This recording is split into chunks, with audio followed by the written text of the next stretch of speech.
Welcome to our channel. आज का जो टॉपिक है वो है सीआरपी। इसका सी रिएक्टिव प्रोटीन पूरा नाम होता है, ठीक है।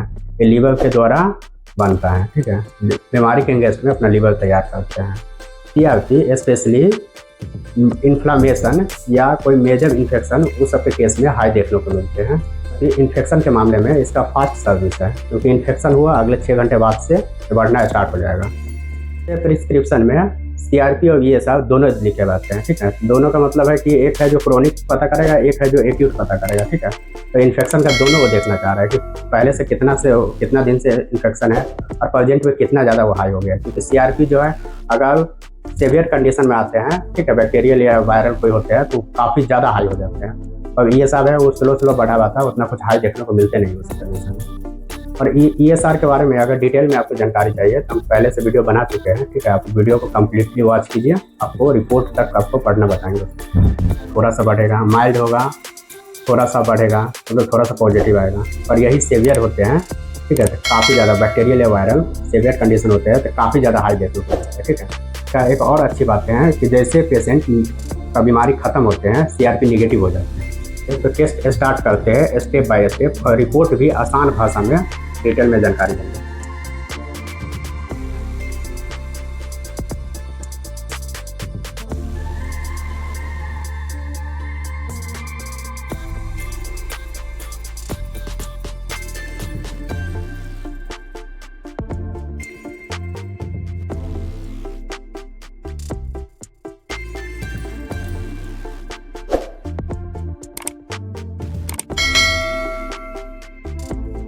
वो है आपका रिएजेंट रहेगा, टर्बिडोमेट्री रहेगा, लैटेक्स रहेगा, ठीक है। दोनों मेथड से हम यूज करने वाले हैं।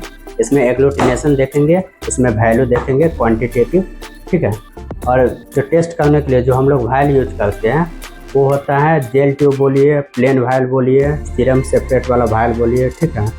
रेड कैप बोलिए, सब यही होता है जिसमें सीरम सेपरेट होता है, ठीक है। इसको पहले हम 10 मिनट सेंट्रीफ्यूज करेंगे। चलिए, तो यहाँ पे हम पेशेंट का सैंपल डाल दिए, अपोजिट साइड में हम दूसरा उसके बैलेंस के लिए वायल डाल दिया। इसके बाद हम 10 मिनट तक 1500 आरपीएम पे सेंट्रीफ्यूज करेंगे। तो यहाँ पे 10 मिनट सेंट्रीफ्यूज के लिए रखे हुए थे, 10 मिनट कंप्लीट हो गया। इसमें हम फोर्सेप्स से सैंपल को निकाल लेंगे, यही है, ठीक है। इसी का सीआरपी देखिए ऊपर में सेपरेट हुआ है सीरम, उसी से करेंगे।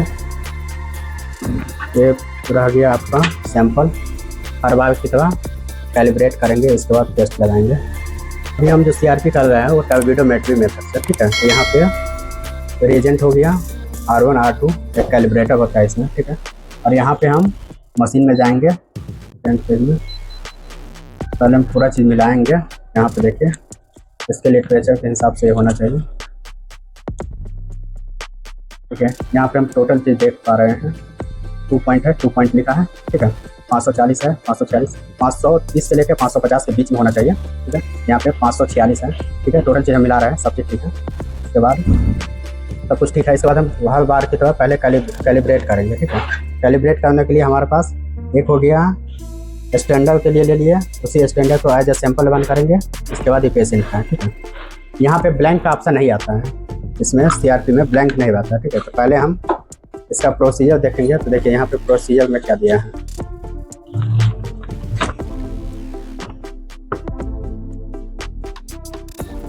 लिटरेचर में दिया है कि 500 माइक्रोन में सैंपल बनाना है, ठीक है।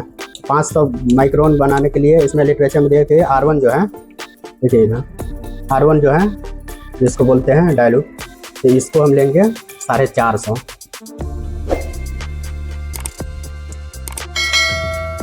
ये हो गया स्टैंडर्ड, इसमें ब्लैंक नहीं यूज होता है। उसके बाद ये हो गया एज ए सैंपल, उसको रन करेंगे कैलिब्रेट के बाद। ये हो गया पेशेंट का सैंपल, 450 450 450 किलो में ले लिया। इसके बाद है R2 बोलिए या टर्बिड बोलिए, ठीक है। ये हम लेने वाले हैं, ये पिपेट छोटा पिपेट है, ठीक है। 50 तक आता है, 5 से 50 तक। तो ये वाला में हम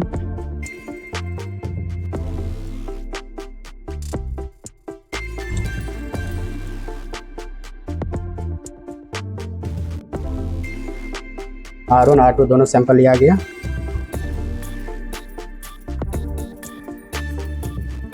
इसके बाद सैंपल है 5, अभी हम कैलिब्रेट कर रहे हैं तो उसमें भी 5 लेंगे। पहले यहाँ पे रिएजेंट निकाल दें, इसके बाद मशीन में हम जाएंगे। तो मशीन में हम इंटर करके सेट कर दिए। इसके बाद पहला मांग रहा है कि वाटर, ठीक है, तो यहाँ से पानी पिलाना है।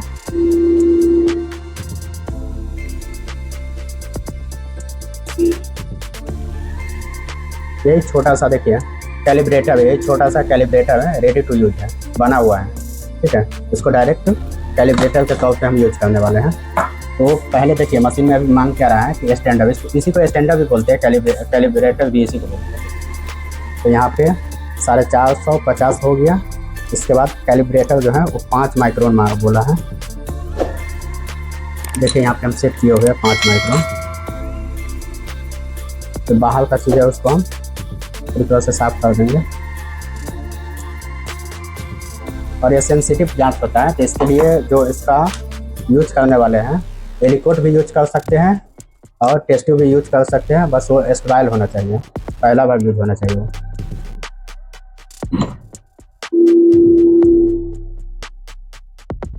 चलिए पूरा ले लिया। चलिए तो नया फैक्टर जो जनरेट हुआ है उसका वैल्यू है 203.18, ठीक है। इस रिएजेंट के हिसाब से जो रिएजेंट फैक्टर का जो बीच का होते हैं वो होते हैं 140 से लेकर 280 के बीच में आना चाहिए, ठीक है। यहाँ पे 203.18 आया जो कि बीच के रेंज का है। यस करेंगे, यहाँ पे देखिए यस करेंगे, सेव हो गया वो, ठीक है। ग्राफ देखना है तो देखिए यहाँ पे एकदम सही ग्राफ है, देखिए ऐसे करके गया है, एकदम सीधा आया है,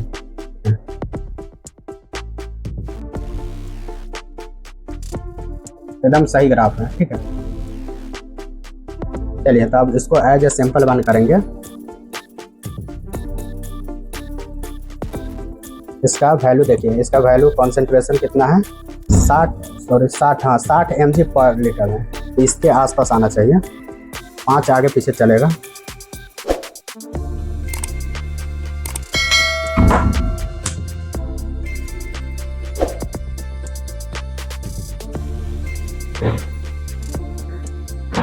यहाँ पे पहले कैलिब्रेट हुआ था, इसके बाद यही कैलिब्रेटर को एज ए सैंपल बंद कर रहे हैं, जिसका वैल्यू 60 के आसपास आना चाहिए, 5 आगे पीछे चलेगा। चलिए जो वैल्यू आया है वो 63.41 है, वैल्यू आना चाहिए 60, ठीक है। 5 आगे पीछे चलता है, ठीक है, पहले भी हम बोले हैं 5 आगे पीछे चलता है, ठीक है। तो यहाँ पे 60 है कि 63 है, ठीक है, 65 तक चलेगा। चलिए तो मरीज के लिए 450 R1 है, 50 R2 है, ठीक है। 5 सैंपल लेना है, 5 हम सेट कर दिया है। और यहाँ पे हम यहाँ से सीरम इनका कलेक्ट कर लेते हैं, ठीक है। यहाँ से सीरम ले लिया और इसके बाद यहाँ पे प्रेस कर दिया। तो इसके बाद इसको अच्छे से ढक्कन बंद करके इसको अच्छे से मिक्स कर देंगे, ठीक है। तो इसके बाद इसको वापस से स्प्लिट करवाएंगे। और ये मरीज का जो वैल्यू आएगा वो हम जानते नहीं है, ठीक है, नॉर्मल है कि एबनॉर्मल है। और इससे पहले मशीन जो कैलिब्रेट हुआ है वो पूरी तरह से सही है, जो भी वैल्यू आएगा वो 100% एक्यूरेट रहेगा। और रीचेक के तौर पे हम लैटेक्स भी करेंगे, स्लाइड पे भी हम देखेंगे एग्लूटिनेशन। पहले वैल्यू आने देते हैं, इसके बाद हम चलिए तो मरीज का जो वैल्यू है वो है 19.87, ठीक है, जो कि 5 से ऊपर रहेगा तो पॉजिटिव रहेगा। यहाँ पे H वर्ड भी लिखा है, ठीक है, H का मतलब हाई हो गया, ठीक है, पेशेंट पॉजिटिव है इसका CRP। और इसके बाद हम रीचेक के तौर पे हम इसको वापस से लैटेक्स स्लाइड मेथड से एग्लूटिनेशन देखेंगे, ठीक है। अगर ये नॉर्मल रहा तो एग्लूटिनेशन नहीं होगा, अगर ये पॉजिटिव रहा तो एग्लूटिनेशन का मतलब हो गया तो फट जाना, ठीक है। तो वही हम देखने वाले हैं। तो यहाँ पे हम स्लाइड ले लिए, ब्लैक स्लाइड पे हमेशा होता है, ठीक है, ब्लैक स्लाइड पे, क्योंकि पूरा रिएजेंट वाइट में होता है। यहाँ पे मिक्स करने के लिए ये ले लिया, इसके बाद ये रिएजेंट ले लिया हम। देखिए यहाँ पे लैटेक्स का रिएजेंट है ये, ठीक है। तो हम तीनों में एक एक बूंद डालेंगे। इसका भी हम एक तरह से समझे तो कैलिब्रेट कर रहे हैं, ठीक है। 3 बूंद हम डाल दिए। इसके बाद देखिए, चलिए तो 3 बूंद हम एक एक बूंद रिएजेंट डाल चुके हैं। तो S4 सैंपल हो गया, ये हो गया N लिख दिया है, ठीक है, निगेटिव हो गया, P लिख दिया, पॉजिटिव हो गया, ठीक है। तो यहाँ पे रिएजेंट सही है कि नहीं है, ठीक है, तो उसके लिए निगेटिव के साथ रिएक्शन करवाएंगे, पॉजिटिव के साथ रिएक्शन करवाएंगे। अगर ये दोनों के साथ रिएक्शन हो गया इसका मतलब है कि रिएजेंट सही है, ठीक है। तो यहाँ पे पहले ये सैंपल है तो इसमें हम मरीज का सैंपल डालेंगे इक्वल क्वांटिटी में, ठीक है। तो यहाँ पे ये 1 बूंद 40 माइक्रोन के आसपास है, तो यहाँ पे हम 40 माइक्रोन के आसपास लेंगे। देखिए यहाँ पे 40 माइक्रोन के आसपास ले लिया। और इसके बाद एक बूंद निगेटिव कंट्रोल, यहाँ पे देखिए यहाँ पे लिखा है निगेटिव कंट्रोल। देखिए ये वाला रिएक्शन जो होगा निगेटिव होगा, मतलब इस फटेगा नहीं, उसी हिसाब से इसको बनाया रहता है। हो गया। और ये जो हो गया आपका यहाँ पे देखिए रेड वाला पॉजिटिव कंट्रोल, ठीक है। तो इसके साथ फटेगा, ये एग्लूटिनेशन होगा। चलिए 3 को मिक्स करने वाला है हमारे पास। ये हो गया पेशेंट का। इसको एक बार से समझिए कि इसके बारे में हम नहीं जानते हैं, ठीक है। एक हो गया वो, ये हो गया निगेटिव, इसके बारे में हम जानते हैं कि ये निगेटिव है। और इसके बारे में भी हम जानते हैं कि ये पॉजिटिव है, ठीक है। अगर रिएजेंट पॉजिटिव के साथ पॉजिटिव व्यवहार किया, निगेटिव के साथ निगेटिव व्यवहार किया, तो इसका मतलब है कि जो रिएजेंट है वो सही है, ठीक है। चलिए तो हम यहाँ पे 3 मिनट तक इसको चेक करना रहता है, रिएजेंट को और सैंपल को, और इसके बाद निगेटिव कंट्रोल को, पॉजिटिव कंट्रोल को, ठीक है। तो 3 मिनट हो गया। तब अब हमको देखना है कि कौन क्या वैल्यू है। देखिए सबसे पहले यहाँ पे देखिए ई वाला में आइए, ये पॉजिटिव कंट्रोल है, ठीक है। तो यहाँ पे देखिए पूरी तरह से एग्लूटिनेशन कर गया, ये वाला जो है इसमें देखिए फटा है। तो आप ध्यान से देखें तो पूरी तरह से फट चुका है ये, ठीक है, पूरी तरह से फट चुका है। इसके बाद सेकंड वाला में आइए, सेकंड निगेटिव है, ठीक है। इसमें उसके मुकाबले में देखिए कुछ नहीं है, मतलब ये पूरी तरह से रिएजेंट का जैसा सेम रिएजेंट है वैसा ही है, इसमें कोई रिएक्शन नहीं हुआ है, मतलब निगेटिव। पॉजिटिव के साथ वो पॉजिटिव किया है, देखिए पॉजिटिव वाला पूरी तरह से फट चुका है। अगर आप देखें तो ध्यान से देखिए, पूरा तरह से एग्लूटिनेशन इसको बोलते हैं, पूरी तरह से फट चुका है। और यहाँ पे निगेटिव वाला में आइए, सेकंड वाला निगेटिव। चलिए और ये हो गया मरीज का, ठीक है। तो ये देखिए मरीज को अब ध्यान से देखिए तो एग्लूटिनेशन कर गया, देखिए डॉट डॉट डॉट पूरा आ गया है, ठीक है। पूरी तरह से एग्लूटिनेशन हो गया, मतलब पॉजिटिव है, ठीक है। लेकिन नेगेटिव के साथ रिएजेंट नेगेटिव व्यवहार किया है, इसमें कोई रिएक्शन नहीं दिया है। ये पॉजिटिव था, इसमें पूरा फट गया है, इसका मतलब है कि रिएजेंट सही है, ठीक है। क्योंकि यहाँ पे अनवन पेशेंट हो, ठीक है, जिसका पॉजिटिव में आया है, ये मरीज पॉजिटिव है। और इसके बाद रीचेक के तौर पे हम मशीन में जो रन किए थे जिसका वैल्यू आया था 19.8 से, ठीक है। ये 2 बार कंफर्म हो गया कि पेशेंट पॉजिटिव है, ठीक है। चलिए तो यहाँ पे टेक्नीशियन का काम कंप्लीट हो गया। अब पैथोलॉजिस्ट रिपोर्ट करेंगे, इसके बाद रिपोर्ट के बारे में बताएंगे। तो सीआरपी का रिपोर्ट आ चुका है, तो रिपोर्ट के बारे में बता रहा है कि यहाँ पे पेशेंट का डिटेल रहेगा, उसके जस्ट नीचे में टेस्ट का नाम रहेगा, रिजल्ट रहेगा, यूनिट रहेगा, एक्सपेक्टेड रहेगा, नॉर्मल इवेंट रहेगा, ठीक है। तो यहाँ पे हम टेस्ट का नाम है सी रिएक्टिव प्रोटीन, जिसका सीआरपी बोलते हैं, ठीक है। रिजल्ट है 19.87 mg/L है, होना चाहिए 0 से लेकर 5 mg/L, ठीक है। 5 के अंडर में रहना चाहिए, 4 रहना चाहिए, 3 रहना चाहिए, 2 रहना चाहिए, 0.8 रहना चाहिए, कुछ भी अंडर में रहेगा तो नेगेटिव है। यहाँ पे है 19.87, तो ये हाई है, ठीक है। तो ये मशीन में जो आया था 19.87 तो वो है। और जो स्लाइड से हम लोग किए थे, स्लाइड में पॉजिटिव दिखा था, ठीक है। तो उसके एक तो नॉर्मल इवेंट से हाई गया है, तो ये तो ऐसे भी पॉजिटिव हो गया।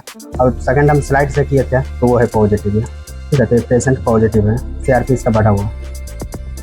सीआरपी का टॉपिक कंप्लीट हो चुका है, तो अगले वीडियो में मिलते हैं। जय हिंद।